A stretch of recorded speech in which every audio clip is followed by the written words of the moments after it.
Hey, Furious Pertinax, welcome to the Gauntlet. Indeed. Thank you, Mr. Well, I suppose Mr. Avery. Lamster, Luke, Mr. Avery, yes. Yes, you likewise have about 12 different names, depending on which platform I'm talking to you on. Indeed, indeed.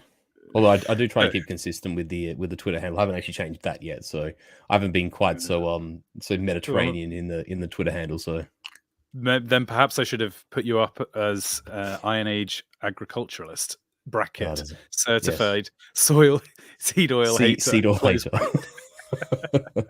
If we're going to be uber formal, then yes. But That's your we digress. that's your fullest. That's Yes. giving you all of the honors and What I do and formalities. what I most despise. Music, economics, or cosmology? I tell you what. Let's go music. All right. Live music is more important than recorded music. Rhythm matters more than harmony.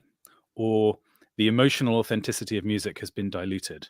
And remember, you can argue either for or against any of these assertions.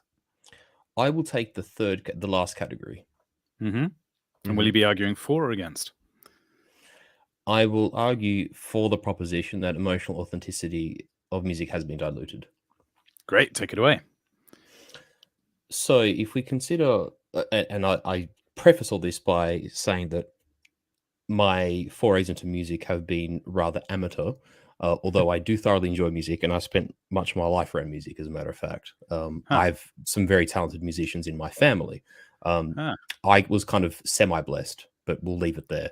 Um, but but but yes, and also, it's one of those things where, from a cultural standpoint, if music's a part of your life and it's a part of your tradition, then it sort of becomes a part of you. And I think if we consider, say, classical music as a great example of this, so if you look at the sort of the great composers of, sort of just pre-modern and sort of modern history, that if you listen to, Toscanini or Vivaldi, for instance, Mm. it's going to sound different to Wagner and Strauss, which is going to sound different to Borodin and Tchaikovsky. Each sort of, in some ways, music is the sort of expressed uniquely within given cultures, and they might share commonalities, Mm. or depending on their proximity, they might have aspects or elements which are similar, although not the same. Mm. And I think you could even go back to, say, the if you want to call the word invention, like the invention of psalms and hymns in the in the church, and the fact that our ceremonies in Christianity have a musical element to them that doesn't exist in, for instance, Judaism or Islam, for comparison's sake. And so I think when you think that there's this coupling, whether you'd call it a genesis, I don't know. I think it springs out of culture, but whether it's specifically from culture is probably, they're probably two separate questions. But if we're to sort of cleave to the idea that music comes from culture and is an expression of a given culture, that it has to have, or at least one would assume that it'd have an emotional component to it.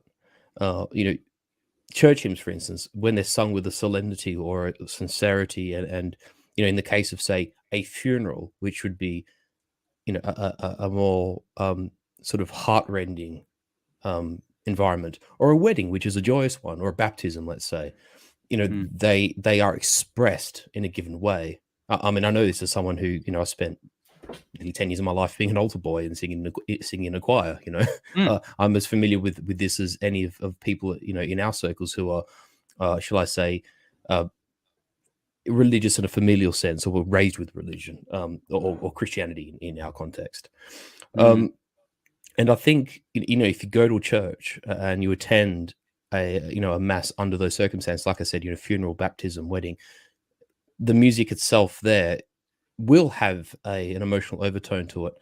But if we wind back to sort of the more meta question, do I think that Mozart or Beethoven or Wagner or Bruckner, would they've conceived of their well, I mean, this was it's sort of the crossover between opera and orchestra. But Do I think that they would have been able to conceive of their great works, their sort of, magnus opus, without emotion? I think Hmm. not.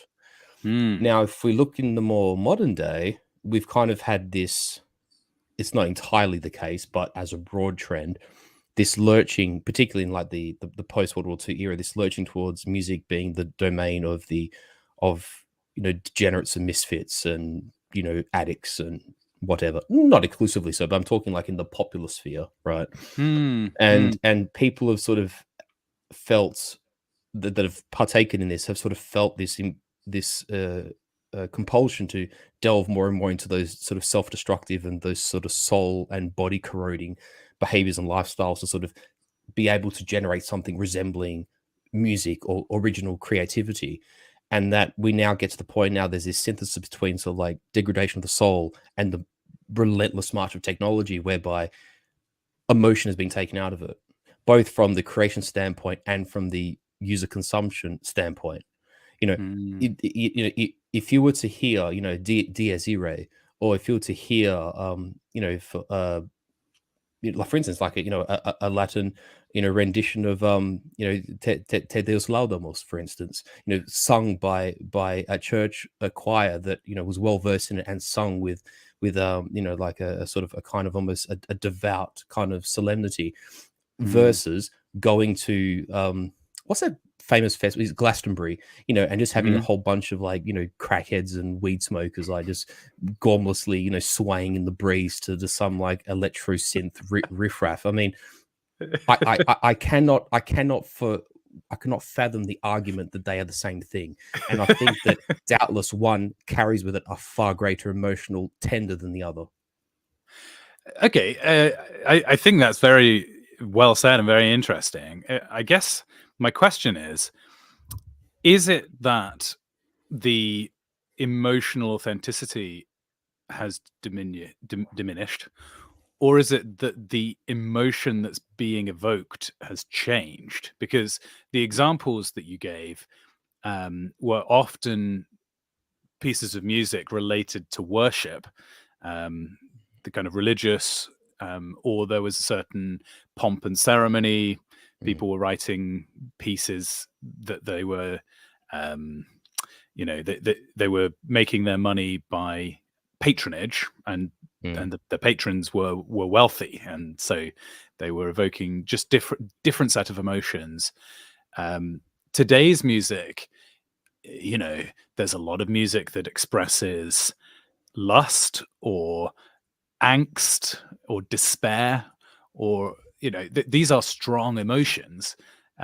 It's just that the context I mean, I totally agree with your point about the type of people and the lifestyles of the creatives that have dominated culture has mhm, totally changed. So I suppose I'm just asking whether there is still an emotional core. It's just that, so the the listless people swaying at Glastonbury that you mentioned, I mhm, don't know that I don't know that they are necessarily gormless. It's just that they are reveling in a very heady mixture of emotions in a potentially an unhealthy way sometimes. mm, Um, and you'd mm, certainly find your fair share of um, gormless and brainless people who were attending religious ceremonies because it was cultural mm, 150 years ago. We kind of think back to a golden heyday as if everybody present was passionately Christian in a Christian mm, nation, and actually, I think mhm. there was just as many um, soulless, swaying masses back in those days as there are today. Um, I'll try and sort of compartmentalize that response a little bit. Hmm, I'll start with the last thing first because it's first it's closest on my mind. Um, sure. I think that would be true, but I think to a point, that's not to say that all people of lower strata or of lesser means were always inherently good for the sake of being poor, like as we'd understand it in the Christian tradition. But I think those people, for the most part, if you were to sort of draw out the averages and play by the numbers, were orientated towards something that was generally more wholesome. And they ascribed themselves to higher ideals that themselves, would transcend their modest position in the world. And Hmm. even if they were themselves particularly not bright or not particularly animated in the intellectual or spiritual sense, would themselves be of a, shall I say, a superior spiritual stock by default, if that makes sense. Like, just for instance, if you were to grow like two crops in two separate fields and just one happens to, be in this sort of sodden mass of clay and mud, and the other one's in, lovely, black loam with the perfect amount of rainfall, and, through no fault of the actual wheat itself, just the characteristics from which they are germinated are different, and therefore you have a Hmm. better and a lesser, I love that you found an agricultural metaphor here. That's great. living to my name, living up to my name. Um, and the second point would be, just to make the comparison about the people themselves, is that I think there's something to be said. And God, I have this term of reference and I use it all the time, and it's just escaped me, right? Um, but it's the idea that you have uh, this aspect of humankind, or mankind, that is, um, you know you have this sort of quintessential essence that is authentic, and that is, I was talking about just mooring, just or being moored to something that is more, grounded in a generally more wholesome sort of cultural landscape, or more, a society which itself is more sort of generally more virtuous, or more sort of, rooted to a tradition that isn't debased. And you have kind of the essential aspect of that is, from within, that just is, Mm. innate in that person. And it's part generational, it's part genetic, it is part cultural, it's part imposed, it's part social expectation, and those things kind of create the person. And then sort of how they express that is sort of up to themselves, but there's something innate with them that makes them that, right? That's sort of the, Mm. the intangible factor, so to speak. But then there's that person exercising will, right, which is them pursuing the excellence component of that. It's a difference between someone who's, a decent athlete and an excellent athlete, someone who is, a good typist and an excellent typist, someone who's a decent, shooter and an excellent shooter, or a good archer and an excellent archer. That the Mm. ability to to reach that sort of apex or zenith of output and performance. So not just at the core is something, you know, true to itself, or there's something innate that allows it the potential to be great, but then it itself does become great through effort and through work and through diligence. This Mm. is why, for instance, I'm sorry, but Avicii is not Herbert von Karajan. When you think that in terms of modern composers, you got to think, if we account for human error, most composers basically operate at a. I'm trying to think of the correct terminology here, but if they measure themselves against a metronome, right, they have roughly about 7%, or they could be out of timing by about 7% on a metronome, right, which is essentially calculates the degree of human error in their ability to maintain tempo. Von Karajan was at 3. Beethoven was deaf, and he basically wrote his music through reverberation through his fingers. Hmm. That kind of thing Uh, is almost intangible and immeasurable, and there must be an aspect of that is actually more sincerely emotional than the reverse. well, racing off the starting blocks, I'm going to give you 13 points for round one. Thank you. Excellent start. Ethics, history, or metaphysics? Oh geez, come on, this is a gimme. I assume you mean history. Yes. So disappointing our fans, but Historical materialism is the most explanatory framework. The notion of linear progress in history is a myth, or the great man theory of history is flawed. The second two are actually extremely tempting. And they sort of interrelate with each other. Actually, I'm just trying to Mm. think which one the audience, which one the trucks might might go for the raw meat Well, more enthusiastically for. if they're related and you can Mm. give an answer to both in under 10 minutes, then I'll give you an extra point. How about that?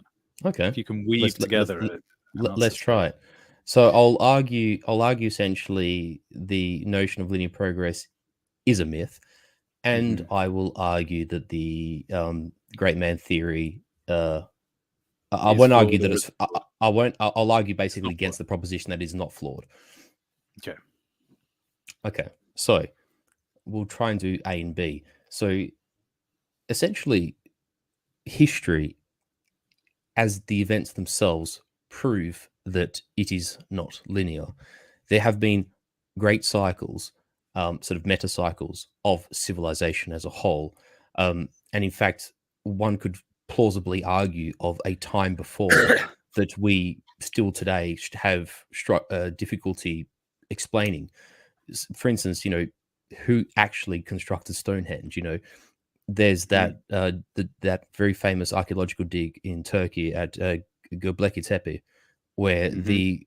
the architecture, the construction, if you call it that, but the stonework is so monumental that essentially anyone, well, you could almost argue anyone pre-Renaissance would have difficulty doing it, and it'd be almost impossible for anyone pre-Greco-Roman to do, Hmm. with at least without some kind of rudimentary treadmill cranes or counterweights or sophisticated rope and pulley systems that simply wouldn't have existed pre the Bronze Age, not to that scale. And yet Göbekli Tepe we can date as having been pre-Roman. Mm, exactly. Well, it's pre Bronze Age, for that Wow. matter. It predates the Hittites. It predates the Bronze Age. It actually predates the Bronze Age. Never mind the Bronze Age collapse. So Wow. we don't actually know who's done this. And then there's a whole bunch of theories. I will stray away from this because Egyptology is a huge can of worms, and I'm merely a hobbyist. I take a passing interest in Egypt without actually knowing a lot about it. But Yeah. when you sort of consider the methodology of them constructing these vast, pyramids, um, and the pre pyramids, the mastabas, it's just, it boggles the mind to think that how people of rudimentary technology did these things. But if we sort of cleave some history that we know and understand, can one not call the Bronze Age itself a cycle rather than Mm. a linear movement, and then a collection of circumstances lead to the collapse of the Bronze Age world, to the extent where the Greeks, as in the old Mycenaean Greeks, basically don't utilize their alphabet for 500 years. Huh. Egypt barely keeps itself functioning. Assyria contracts itself to its core heartland, centered around, what is sort of modern day northern Iraq, what we'd sort of understand to be sort of around Mosul, like up in the north, what we'd call Kurdistan today. But its Can, chief can, cities. can you give a sentence or two about what the causes were for the Bronze Age collapse? So a combination of crop failures, a combination of the silting of the great rivers in the east, so the Tigris and Euphrates, uh, a collapse. Something has disturbed the trade routes, so therefore the influx of particularly tin was limited into the Bronze Age cultures of the Near East, which limited their ability to produce weapons because bronze is made from a synthesis or an alloy of tin and copper. Copper was Mm. fairly plentiful, but the tin was difficult to access. Tin Ah. essentially came from either Cornwall, Huh. No way. Afghanistan, or north of the Caspian Sea, Huh. and somehow Wow. made its way to modern day, the modern Fertile Crescent as we understand it. Hmm. And then you have this mass movement of people, which we call sea peoples, which are a whole bunch of, that's a whole, like, another stream. We'll have to, hopefully AM and I get to that at some point, but it's a very interesting period of time, actually. And for anyone who's interested in the Bronze Age collapse, I do highly recommend reading the work of Eric Klein, who's an American, um, professor and, historian, but he's very good at his work. Hmm. And these great, what seem to be great cultures, the Akkadians and the Assyrians and the Mitanni and the Hittites, almost all of them, with the exception of Assyria and Egypt, cease to function, almost are blotted out of existence, or face a very, very prolonged dark age. In the case of Greece, like I said, 500 years of not using the alphabet. That's a meta cycle. It's not linear.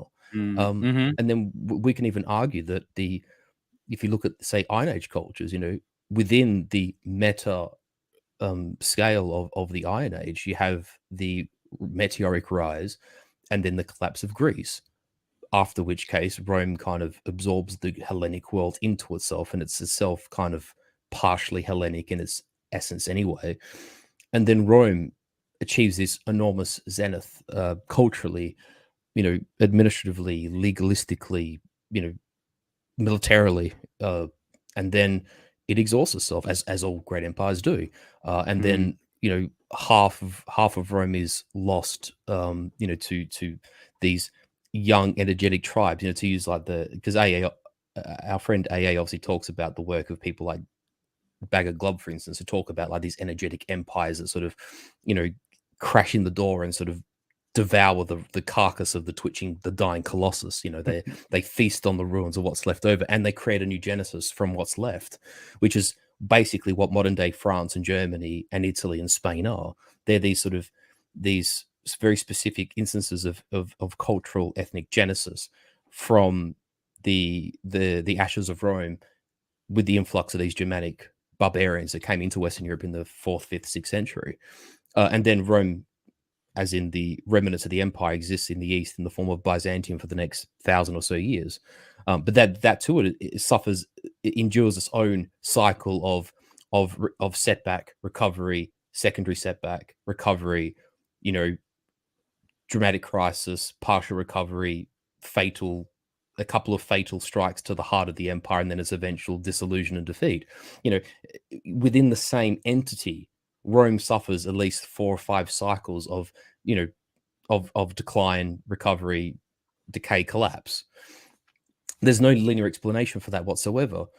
Now, to cycle back to the second point, the ability of great men to have popped up at any given point in time to either stave off collapse or to initiate the rise of a nation or a people happens too frequently for it to be, I mean, it says here flawed, but that's to sort of say that it's the liberal progressive myth that the great man theory is erroneous, and it just simply isn't. It happens far too often in history for it to be discounted. You could rattle off any number. We start talking about the Bronze Age, Ramses II. If Egypt did not have the correct leadership at that point in time, it would not have staved off the sea people. Egypt would have collapsed. We would have had a different iteration of Egypt in an alternate timeline. But Egypt as we know it, Egypt as was, Egypt with the continuation of its government and its institutions and its traditions and its beliefs as it was, would have come to a halt, and there would have been something different.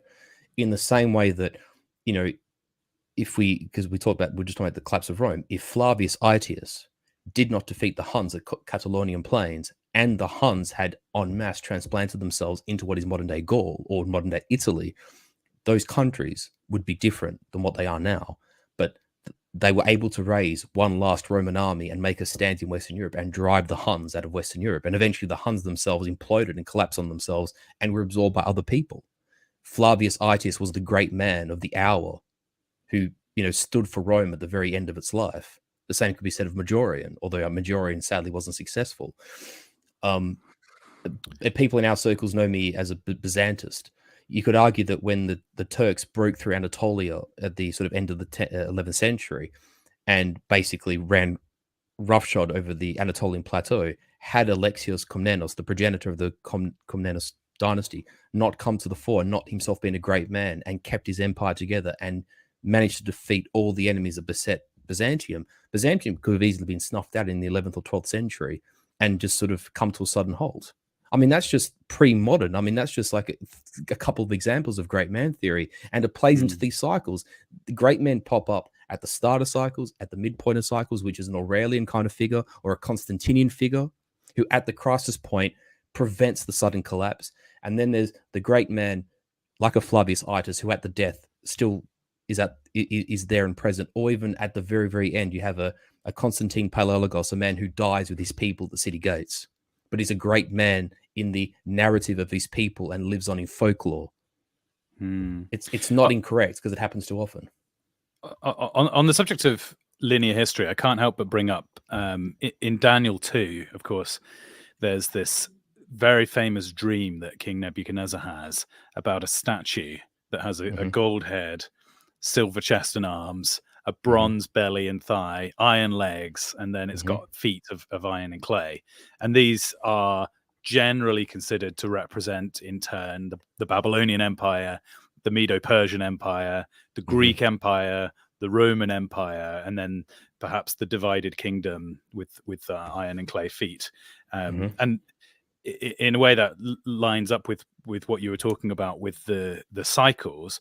But we also see a progression in the materials. You've got gold, silver, bronze, iron, and then Hmm. clay. It's like a deterioration where Hmm. each subsequent empire is of a lower quality than the previous one, which is Mm. almost an inversion of the The classic belief. Mm. progressive Mm. linear history. Because Mm. according to, I think, most modern accounts of history, you get this oscillation that you're talking about, but each oscillation is higher than the last. So you know, Mm. the Iron Age is iron being a more progressed technology than bronze, and Hmm. and so you know, maybe we're at And the bronze height of, beyond copper and copper beyond stone and that sort of thing. yes, and we've Mm. got the Silicon Age, I Mm. guess, today, which Mm. you know, we're building skyscrapers and planes and tanks and things that would Nano have seemed processors, like you know. magic. Yeah. Mm. Um, so, but whichever way you look at it, this seems like that there are cycles and a linear aspect, like, so both are equally valid. It's like an oscillation that is either growing or dampening over time. So Mm. do you see the synthesis of, is the best description of history to say that both linear and cyclical history are at work at once? I will preface that by sort of saying partially yes, but I think that's almost a case of, and I'm just conscious of time, so I can't actually Oh give a fully yes. fleshed answer. And I would actually have to really give this some thought because I don't, admittedly, don't have a fleshed out answer to it. But I think there's something to be said that what has occurred in Occidental civilization, European civilization, has been, if I may use a Christian term, something miraculous has happened. A synthesis of our of our culture, a synthesis of the people themselves and their inherent capabilities, be they, you know, intellectual or philosophical or spiritual or whatever, in concert with our belief system, in concert with institutions that we've constructed, has brought about a sort of march of technological progress which has been unmatched and has no equivalent in history. And that's hard to explain. And I think it's actually more that has put us in this unique scenario of increasingly, let's say, upwards technological oscillations of this trend, Hmm. rather than, you know, it being a iron law of history, if that makes sense. Hmm. Well, I guess we have to bring that round to an end because um, we've got behind on time. But I will say it was an exceptionally good answer, a very challenging ask that you had to defend two extremely complicated premises, and you Well, it is did my so with wheelhouse, aplomb. so you It is know. your wheelhouse. So I'm going to give you 15 points, but Ooh, I also offered you a free bonus point for tackling two things. So that gives you 16 for this round, which is the highest score I've ever given out on an individual thank round. you, sir. So Thank you. you now you will now have to do 4 rounds in the next half hour. So Yes, you know, your high speed score in round. this round Yeah, will have to balance against the diminishing rushed rounds returns. that you're about Yeah, to do, but yeah. still an excellent achievement. Hmm. Cinema and theatre, world affairs, or epistemology? We'll go world affairs. The education system is. Oh, these don't seem like world affairs questions. Give me a second. I'll read. Ignore what's up on the screen. I'm going to read you some world affairs. There's Stop the something. count. Stop the clock. Stop the clock. Unfortunately, Ring. the clock is ticking in real life as well. As you know, It I have is. to It is. record the next guest. So I will read you the questions for world affairs. World affairs. Okay. The next major conflict will be fought in cyberspace. Mm-hmm. The two-state solution is impossible if you fancy Mm-hmm. getting into Israel, Mm-hmm. Gaza. Oh, I see why you're getting weird questions. Okay, I'll fix that after this. Or the Belt and Road Initiative is a debt trap for participating countries. Since we're doing meat on the bone, I'm going to go for the second question. I'm going to go straight for the jugular. All right, I'll click the middle option, but that represents the Mm-hmm. two-state solution is impossible. Mm-hmm. Okay, go ahead. Okay, so and if you can, just because you're the boss, can you time me for 7 minutes on this and maybe give me a warning at 5? All right, sure. Thanks. So what we have is essentially a position probably unlike to the degree to which is almost unrivaled in certainly modern history. We have two people, strangely enough, who have a somewhat shared lineage. And if you sort of go back to the biblical origin point of the descendants, essentially we're talking about sons of Abraham here, and how Ishmael is the outcast, is the father of the Arabs, and is it Isaac, the other son, who's essentially the progenitor of the 12 tribes? Because we shouldn't actually erroneously use this word. It's not so much Jews or Israelis.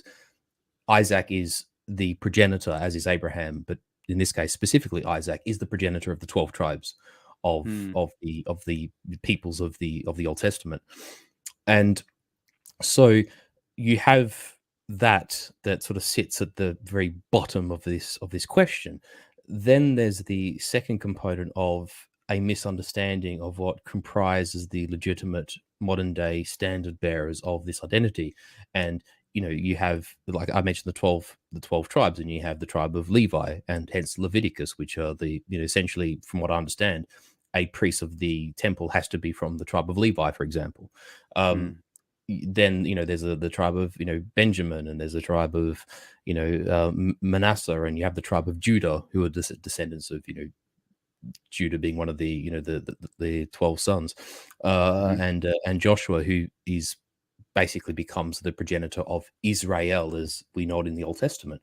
So there's a great fogginess about the actual genesis of what constitutes the basis point of the modern Israeli people.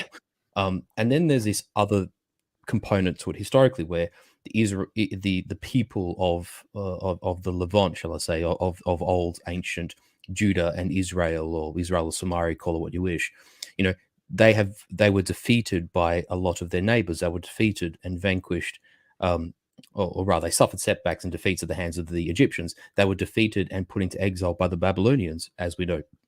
The Assyrians came down, the what is it, the thundering chariots from the north, and the Assyrians crushed these 12 tribes, and of course then they suffer occupation at the hands of Alexander's Hellenic Empire, and you have the uprising of the Maccabees, and then there's the conflagrations with Rome, even though Judea for the Herodian kingdom was allied to Rome, at a start point. Eventually we see three major revolts. We have the Great Jewish Revolt, we have the Kittos War, and we have the Bar Kokhba Revolt, the last one being under Hadrian. And then you have the renaming of Jerusalem, and the establishment of the Temple of Jupiter, and the expulsion, and all this sort of the whole rigmarole of things that play into it. So there's that. And then there's this aspect of then that part of the world is a part of the Roman sphere, both under the command of Rome, the city, and then later governed from Constantinople as in the Eastern Empire from around Justinian's or Arcadius's time and onwards, but through the Justinian period and so on. Then the Arabs arrive on the scene after the Arabs become Islamicized after Muhammad, and with the exception of the reconquest of it by Westerners after the First Crusade, after they captured Jerusalem in 1099. Essentially, this part of the world has been Islamified and has been in the Arab sphere for such a long time. They have essentially sort of de-assimilated the Grecian and Greco-Roman inheritance that existed in this world after the quarrels between the Romans and the Jewish, or not the Jewish peoples, but the descendants of the 12 tribes is probably the best way to describe it. And so both have claim. And if you go back to that origin point about Abraham and sort of Ishmael and Isaac, and how true or not true that may be in terms of the historical validity of that claim, you kind of feel that there's this innate death struggle almost in, like this sort of Carlylean kind of Evolian in context, or dare I even use the word like a Nietzschean context of, like one has to prevail over the other. And that this idea of compromise between people who are so fundamentally diametrically opposed to each other in their perspective and their worldview. And even though the religions themselves aren't actually dissimilar, in fact, of the three Abrahamic religions, Islam and Judaism probably the closest, shall I say. But it's the point of differentiation that they so aggressively argue over. And also in that it's not just a case of it's a religion. In the same way that sort of modernist people, it's like, oh, you can be Irish and a Buddhist, or you could be, Australian and atheist, or you could be, Italian and, Taoist. Doesn't matter, right? We in the modern world have made sort of like almost accoutrements of our religion. But in many ways, Islam is the sort of ultimate sort of religious expression of the Arabic civilization. And as we know, sort of Judaism as a religion, certainly, as we understand it today, is an expression of, as they call themselves, the Jewish people. And it's ingrained. It's the culture, it's the ethnic identity, and it's their sort of faith bound into one. And that's true on both sides of it. Thank you. And so they both then have this attachment. Ironically enough, there is a chronological ordering to, obviously, if we sort of believe the entire veracity of the Torah, for instance, that the 12 tribes were there first, but then you have this sort of detachment of the people from the place, and then they have been supplanted by another. And then does first even remotely matter, though? This is what I always think, is that really the only thing that really matters is current day Machiavellian power politics, global. Oh no, what is it? Geopol. Let's be realists here. The question of the question of whether the two-state solution is possible doesn't really come down to the validity of the claims or the age of the dispute. It comes down to the power and incentives of the people on either side. You could argue America and, to a lesser degree, the rest of the West versus the powers in the Middle East that support Gaza and Palestine. And it doesn't really. The answer is yes, but essentially. Okay. Yes, but. And I'm cognizant I've only probably got like 90 seconds left, so I'll try and powwow this answer or this counterpoint. But it's essentially that yes, but insofar that you're able to protect it. And I think, funnily enough, it's an absolutely garbage movie, but the Attila the Hun movie from 2001 actually had a really interesting dialogue between the main characters, Flavius Aetius and Attila. And Flavius Aetius claims, he says, civilization is for the civilized. And then Attila refutes by saying it belongs to those strong enough to take it. Both are simultaneously true. Yes, civilization is the domain and the realm of those who have created it. It does belong to them, but only insofar that they're able to protect it and defend it. If someone else stronger comes along and they take it, then so be it. But that is not to say that there is not a spiritual and, you might say, a philosophical dimension to the aspect of a righteous claim to something that is embedded in a fact, in the sense that, I mean, people know me as a Grecophile in our circles, and it's like the argument is that, yeah, I'm of the opinion that, Eastern Thrace and Constantinople and much of the Asian Aegean coast probably ought to have been Greek, but when their chance came in history to seize it back, they lost it. They fumbled their chance in fate, and it's been lost, and it's probably lost forever. That's on them. Like that's just the way fate works sometimes. It doesn't lessen the righteousness of the claim, but in the end, things exist in the world sort of, de facto as they are. And as you say, Machiavellian raw power ultimately becomes the ultimate arbiter and enforcer of claim one way or another. Well, you're still very much within your wheelhouse here, and that's reflected in a score of 15 for that round. So thank you. Well done. Round 4, psychology, elite theory, theology. Well, since I'm going down the middle on most of these, I might as well stick with elite theory. The most important thing. Oh, see, now I think I may have broken it further. But let's go with these. The most important things cannot be measured. Arguable whether that's an elite theory question, but maybe it is. Managerialism causes decay, or a global elite shapes world affairs. I'll go the latter, and I'll go positive for that. Go ahead. And I think that the thing that we, as in those of us that are our approximate age, the X's, the millennials, and now the Zoomers coming underneath, and then the Alphas coming in underneath under them, have lived in a sort of a gestalt, a worldwide environment where we have seen the absolute, almost unmatched preeminence, the global preeminence of liberal democracy taken to its sort of, I hate to say logical endpoint, because it's actually like the endpoint is so irrationally stupid. So I prefer the phraseology of calling it an event horizon. Right. It is an ideological event horizon of its own sort of, it reaches this sort of crux of its own sort of fundamental Gordian knot, and it just, and is bound to just implode upon itself. If we think about had different events occurred differently in the world in relatively modern history, had France not fallen into another set of desperate cycles that they've had, the Second Republic, the Third Republic, the Fourth Republic, and to sort of become this perpetual engine room of principles of the French Revolution, égalité, liberté, fraternité, which have become essentially the values that, in a sense, sort of through an Anglo lens, that the British and the Americans in their own way have exported to the world, almost as a matter of principle, right? And have used their institutions and their soft and hard power to then impose that elsewhere. They impose that, after World War One, they imposed it even more effectively after World War Two. They've sought to impose it in Latin America. They've sought to impose it in the Middle East. They've sought to impose it in Africa. It's essentially an irrefutable point. We have seen it play out, and in the modern day, we see it play out even more egregiously when the U.S. State Department or the press secretary for the president sort of says, "Oh well, Uganda have passed this law, and we don't agree with it, and it's it's a social policy, and if Uganda keep doing this thing about their policy regarding LGBT peoples, well, we're just gonna have to do something. We have to pull some strings and make the Ugandans feel pain for this, despite it's them exercising their public will."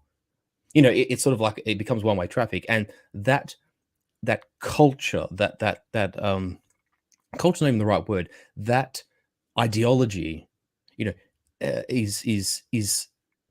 is imposed and exported and essentially injected into the veins of any country, either with their consent or against their consent, at the whim of people who sit at the elite level of international organizations and most major Western governments and NGOs and media organizations, etc., etc., etc., who essentially agree for the most part about this.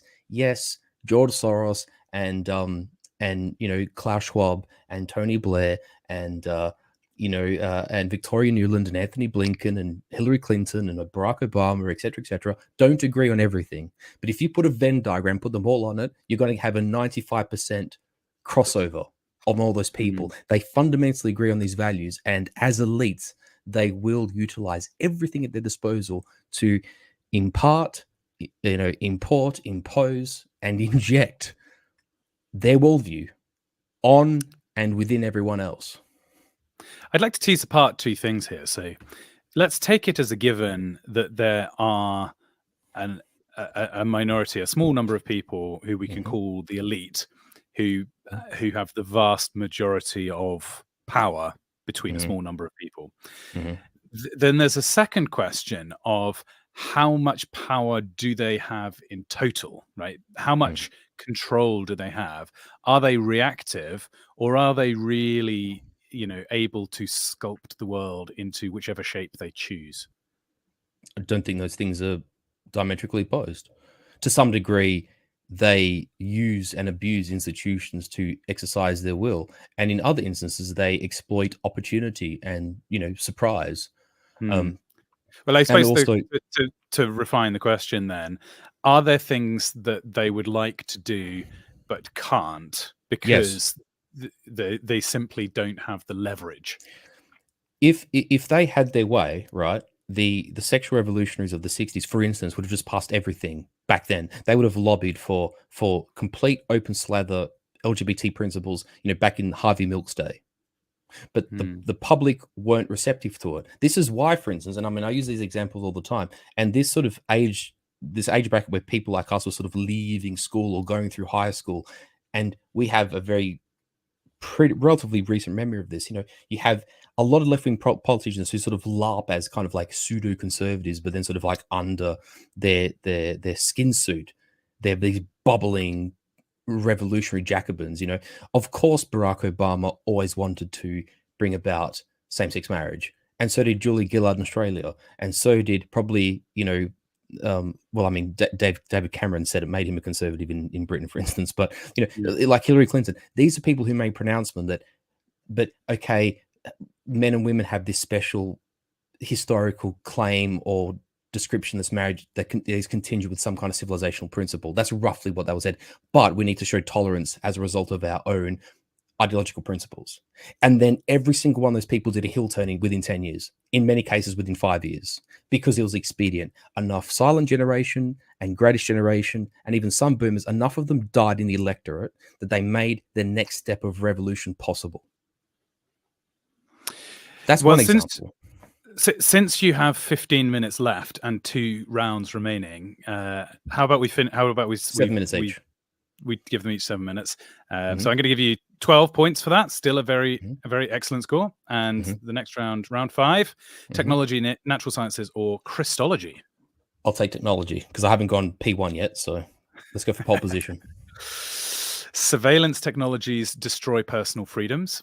Cybersecurity threats surpass traditional welfare.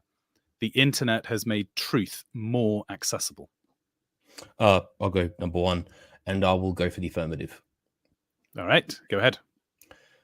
Yes, because rather than not creating the circumstances by which societies become inherently and naturally high trust and law-abiding, a surveillance state essentially strips people of both the desire and also the necessity within itself to be self-governing.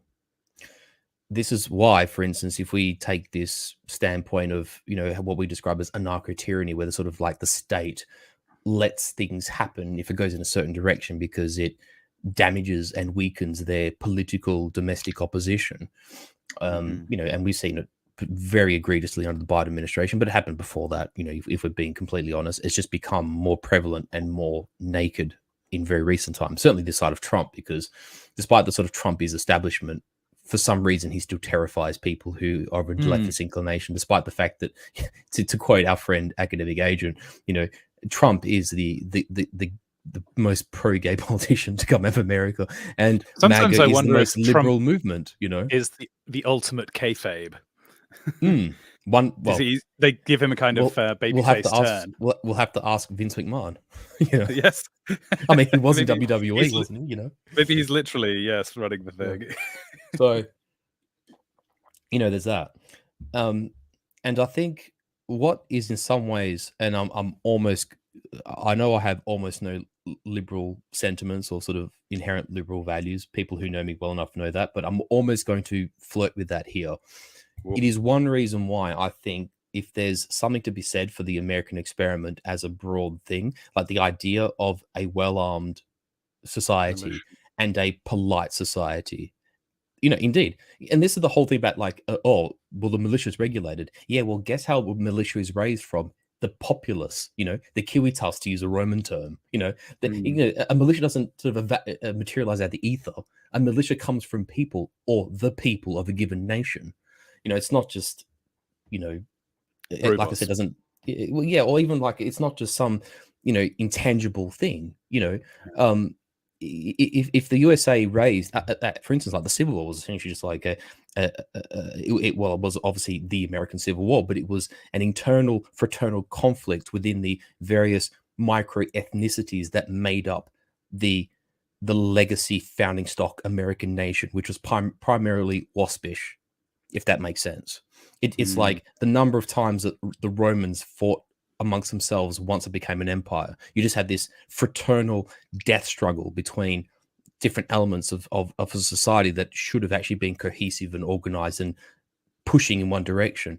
Probably a slightly even better example of that is if you look at the Greek city states, where sort of like, Thebes and Athens and Sparta and, Boeotia and Macedon was sort of like in this perpetual squabble amongst themselves for, a fort on this hill and, access to this harbor. And, to the point where, the Peloponnesian War was like a multi-decade conflict ultimately between two portions of those city-states aligning with one another, one despotic and one pro-democracy, for instance.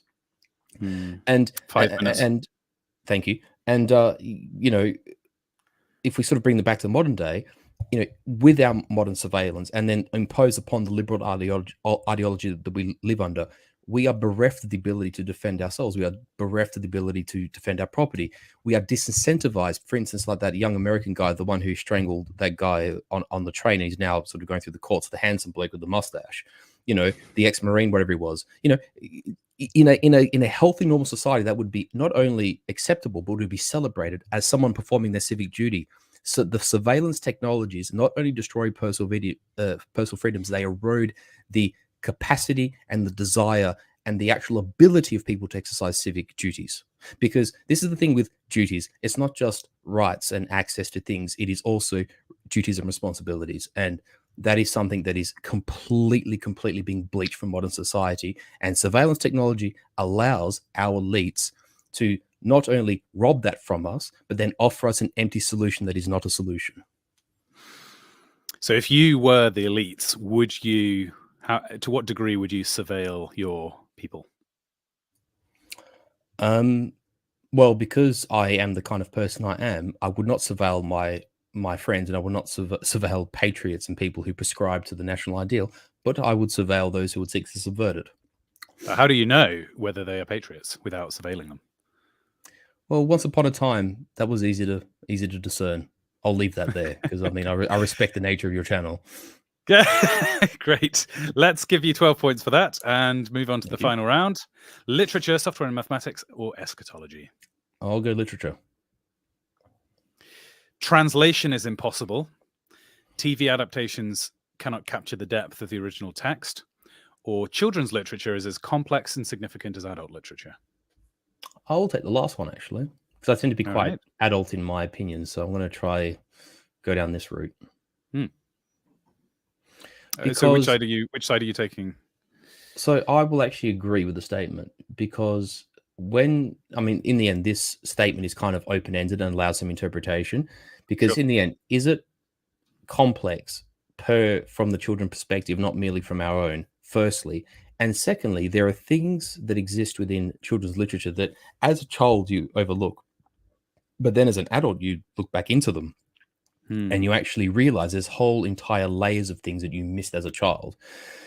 One of the things that, funnily enough, kind of red-pilled me on this topic, funnily enough, and it was an opportunity to talk about this because it's something very, very near and dear to me. And I say this as someone who still possesses my Thomas the Tank Engine toy collection. It's in like one of my boxes somewhere, and it's a very cherished possession of mine. Like my parents, I was obsessed with it as a kid. Like I was almost second to Time Stealer in this sense, or Alex the Steam guy. Time Stealer will be impressed.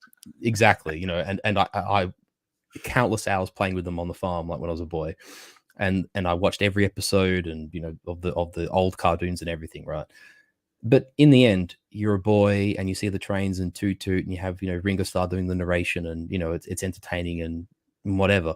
But then the streams that AA did with Alex and Time Stealer was so fascinating. This whole idea that there's this whole reactionary undertone, and actually that people of a left-wing disposition in fact dislike old Thomas the Tank Engine materials because they are in fact patriarchal, oppressive, systemic in their various reactionary ways, and perennial ways, and the idea of having hierarchy and a fat controller, and the fact that his name is not edited for the sensibilities of people who happen to be a little bit high on the BMI scale and have no constitution just to deal with a word that exists in the alphabet. You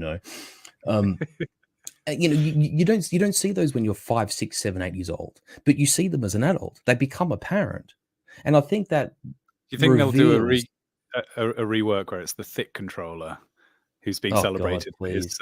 please.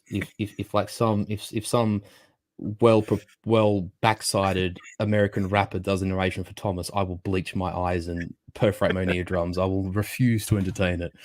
But I think that also somewhat sells children short, because I think children themselves can, from stories and allegory, learn positive modes of behavior from these things. It's like, for example, like, when kids are like at school and they have to do like an end of year play or something, or they have drama class, and like there's always the people that sort of want to pay, like the Raiders or the Indians or something, or the Cowboys, but then you have the people who want to gravitate to good. There's always someone who wants to be the knight, someone who wants to be the police officer, someone who wants to be like, the good. And children have an innate way of knowing that, without having all these layers of sort of adult delusion and adult superficiality that we sometimes accrue. Even on the best of us, we sometimes do it. Like, I've made that mistake as an adult of, convincing myself of something, of something else, or sometimes you lie to yourself about a situation or a circumstance, or you convince yourself even of your own aptitude or whatever. Like, we do that as adults, but kids have this raw authenticity where they don't.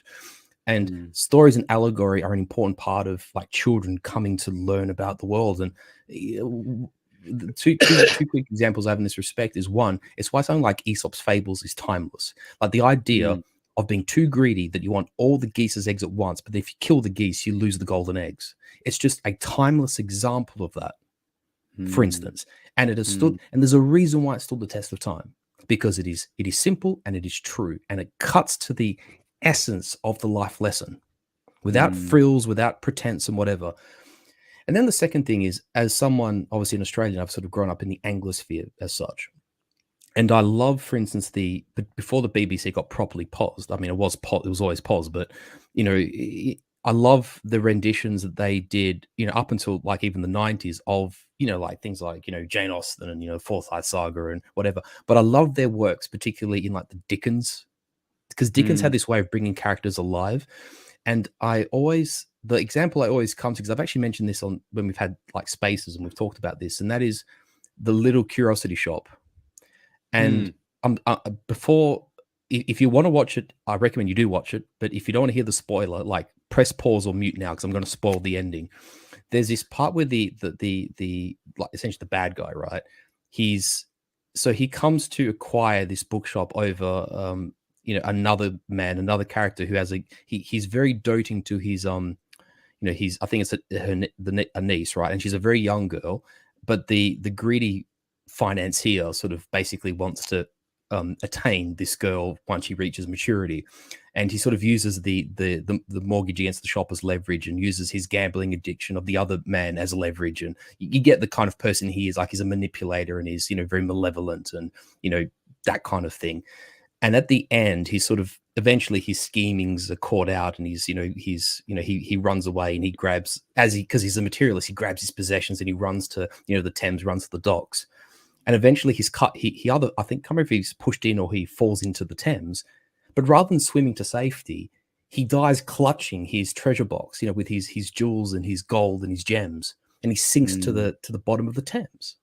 And I remember watching that for the first time when I was like maybe 10 or 11, like just before I started high school. And it came on, I watched it actually, I think it was during COVID actually. I watched it with my mum because she actually had a copy of it on DVD. I might have bought it for her at some point. And it just sort of hit me, it's like, I knew he was a bad guy as a young person, just on the basis that as a young person, you get allegory. But what you miss as a child is the layers. But that's selling the children short sometimes, because it's not that they don't understand. It's just that as an adult, you gain more perspective and depth, and you've lived life experience to be able to apply those instances of allegory to yourself. And I think to say that children are too simple to get it sells, I've repeated this line before, it does sell them short. And it also, it makes you think that it's dumbed down or it's stupid. Thomas isn't stupid. Little Curiosity Shop isn't stupid. Aesop's Fables aren't stupid. In fact, as an adult, if you're really honest with yourself, you gain a fresh appreciation over them. And if you did watch them as a child, you become appreciative that you did learn those things when you were young. Well, extremely well said. And I'm going to give you 12 again for that round, which brings us to the high score table. And I need to refresh it so we can find out where you came. I think my last couple of rounds might have. Oh, you are joint top. There's now 3 people on 80. Poe, I am going to say I thought I deserved 13 for the last round, but anyway, I'll take a joint top with Poe and Bird, and that I'm amongst excellent company. You got if you maybe you should have got an extra point on the last round, which would have put you in the lead. But I did offer you an additional bonus point in an earlier round, which not everybody, very few people get that. And as people in our field will completely appreciate, the Lord giveth and the Lord taketh away. Yes, blessed be the name of the Lord. And, so thank you so much. We should all be thankful for small mercies, right? Exactly. So congratulations on your amazing Gauntlet run. Thank you, sir. Much appreciated. I've really enjoyed it. This was